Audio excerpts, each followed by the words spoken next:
सर्वांना जय बाळूमामा. पापमोचनी एकादशीच्या शुभ मुहूर्तावरती देव माझा बाळूमामा आदमापुरामध्ये यात्रा भरवणार. पापमोचनी एकादशीची तिथी का?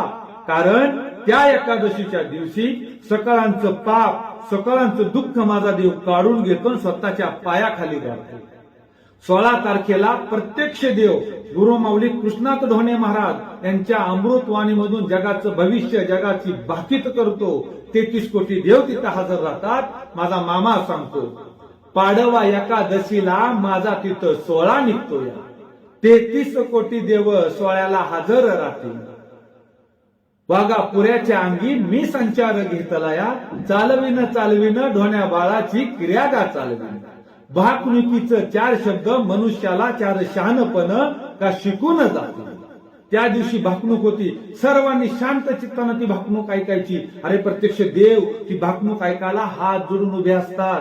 कारण त्या भाकणुकीनंतर देवांना जगाचं पूर्ण घडामोडी करायची असती. त्या भाकणुकीमध्ये आपण पुण्य कमवायचं. तिथं बोलायचं नाही, तिथं कालवा करायचं नाही, गोंधळ करायचं नाही. तुम्ही बोललात, गोंधळ केलात ना, तर मामांच्या कार्यामध्ये तुम्ही विक्षेप करताय, तुम्ही अडथळा आणताय आणि त्या पापाचं धनी तुम्ही होणार. म्हणून पापाचं धनी होऊ नका, पापाचं भागीदार होऊ नका. शांतता राखा, कालवा करू नका आणि ते पर्वकाळ अनुभवा. ते पुण्य आपल्या पदरी घ्या. अतिशय पुण्यकाळ तुम्हाला अनुभवा मिळतो. हे तुमचं आमचं भाग्य आहे. बाळूमामा कलियुगी थोर ढोणे बाळाच्या अंगी घेऊन संचार. तिथी द्वादशी अतिपर्व काल पावन, सकळ देव आदमापुरी गादी करीती नमन.